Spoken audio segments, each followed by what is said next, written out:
CPI हो या income tax party का प्रकोष्ठ के रूप में काम करती है और जांच एजेंसियां हैं जो देश की सबसे दुर्भाग्यपूर्ण है कि आज जितनी भी जांच एजेंसियां हैं एक बीजेपी का पार्टी का प्रकोष्ठ जैसे होता है वैसे बन के रहे। मतलब बीजेपी के हाथ में खिलौना। और हमको दुख इस बात का है जितने लोग जांच एजेंसी में हैं आज मजबूरन उनसे ऐसा काम कराया जा रहा है क्योंकि दबाव इन अधिकारियों पे इतना ज्यादा है कि न्यायपूर्वक जांच नहीं हो पाती। जांच केवल विपक्ष की होती है। हमको जांच से कोई डर नहीं है, लेकिन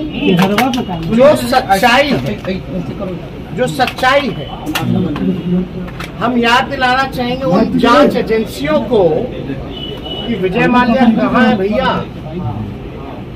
कहाँ है नीरव मोदी, कहाँ है मेहुल चोकसी और ललित मोदी जी से तो अब सुष्मिता सेन मिल लेती है। और हाल में ही उन्होंने ट्वीट करके जानकारी दी कि सुष्मिता सेन उनकी गर्लफ्रेंड है। लेकिन जांच एजेंसियों के लिए जो देश के अरबों खरबों पैसा जो डिमोनेटाइजेशन में नोटबंदी में खरीदो, ये पहली सोच। दूसरा सोच कि जो डरेगा उसको डराओ। यही दो सोच से भाजपा काम कर रही है। और अफसोस है, तरस है आता है हमको उस जांच एजेंसियों पे कि आज एक गुलाम के रूप में लोग काम कर रहे हैं।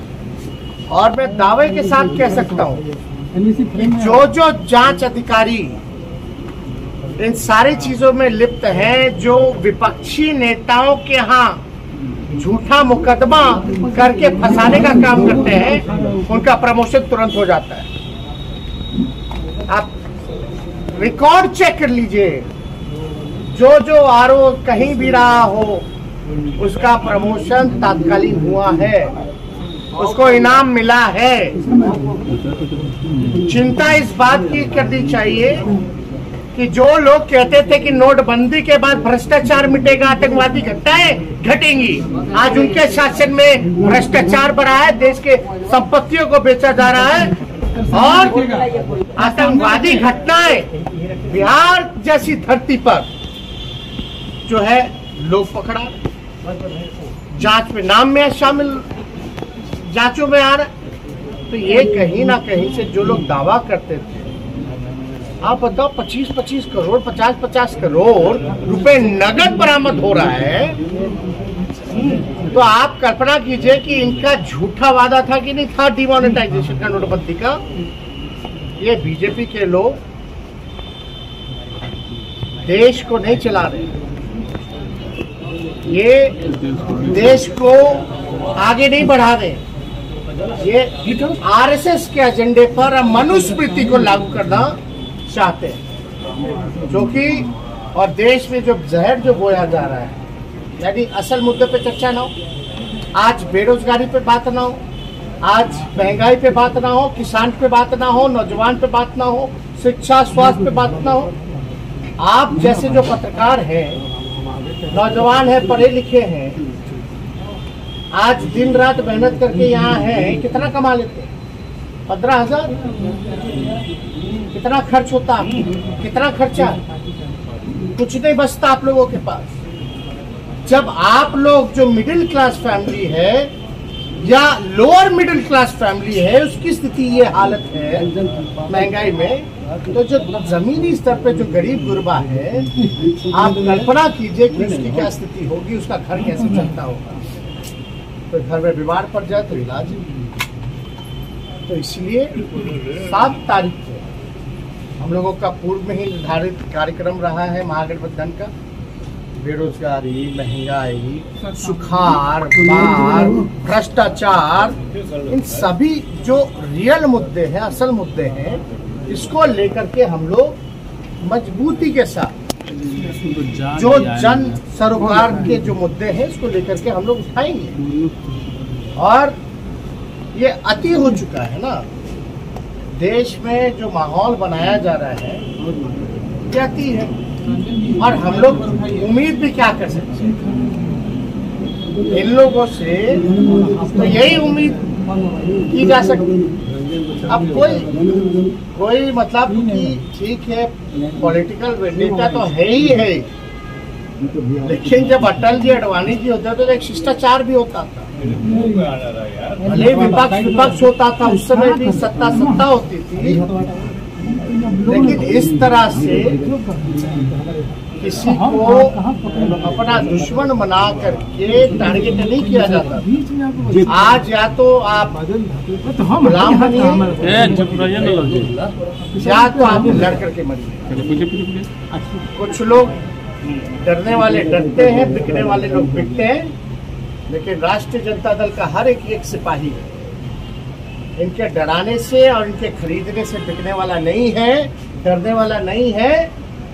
हम लोग लड़ना पसंद करेंगे, लड़ के मरना पसंद करेंगे, लेकिन अपनी जो विचारधारा है सामाजिक न्याय और धर्मनिरपेक्षता, और ये जो देश बनाना चाहते हैं, जो गुलाम बनाना चाहते हैं, वो हम लोग बनने के लिए बिल्कुल तैयार नहीं है। हम लड़ेंगे, आखिरी दम तक लड़ेंगे और जनता का साथ मिलेगा। और अकेले हवा निकल न गया था इन लोगों का। बताइए, आज तक भाजपा अकेले नहीं लड़ पाई। कूद के कोई नेता आता है, जाता है, आता है, जाता है, लेकिन हिम्मत देखिए, है ही नहीं, जिगर नहीं है।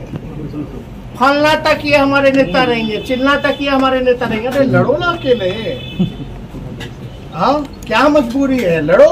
बीजेपी भाजपा में औकात कहाँ जो हमारा चुनौती भी स्वीकार कर सके? औकात है ही नहीं इन लोगों में।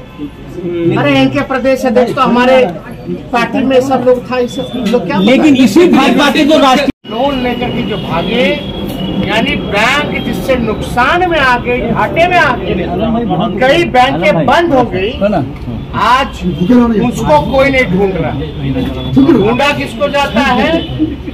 जो कांग्रेस के लोगों को, आरजेडी के लोगों को, टीएमसी के लोगों को, चाहे ठाकरे जी के लोग हो, चाहे जो भी समाजवादी पार्टी के लोग हो, इन लोगों का देखो भैया दो तरीका है। जो तिरंगा जो है, अरे नहीं, तिरंगा भाजपा के लोगों ने नहीं बनाया, और तिरंगा तो नागपुर में 2000 के बाद से फहराना शुरू किया।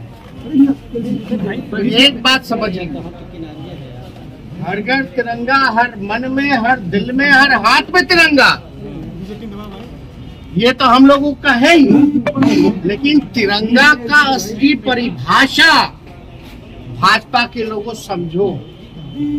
हमारी अलग अलग भाषा, अलग अलग पहनावा, अलग अलग बोली, दिखने में अलग अलग है, खान पान अलग अलग है, लेकिन हम सब एक हैं। चाहे हिंदू हो, मुस्लिम हो, सिख हो, ईसाई हो, हम सब भाई भाई हैं। और वी द पीपल, जब भी आप संविधान देखें तो वी द पीपल, तो जब तक जमीन का टुकड़ा नहीं ना, हम सब मिलकर के देश है। अगर हिंदू नहीं रहेगा, मुसलमान नहीं रहेगा, सिख नहीं रहेगा, ईसाई नहीं रहेगा, अलग अलग राज्य नहीं रहेगी, अलग अलग भाषा नहीं रहेगी, तो किस बात का हमारा देश अमूल? तो असली परिभाषा जो है तिरंगा, जो ये फहराने की बात करते हैं, अरे हमारे दिल में, हमारे हाथ में हर वक्त तिरंगा रहता है, लेकिन तुम लोग एक ही रंग से चलते हो। तिरंगा की बात करते हो तो तिरंगा को वास्तविकता में लागू कीजिए।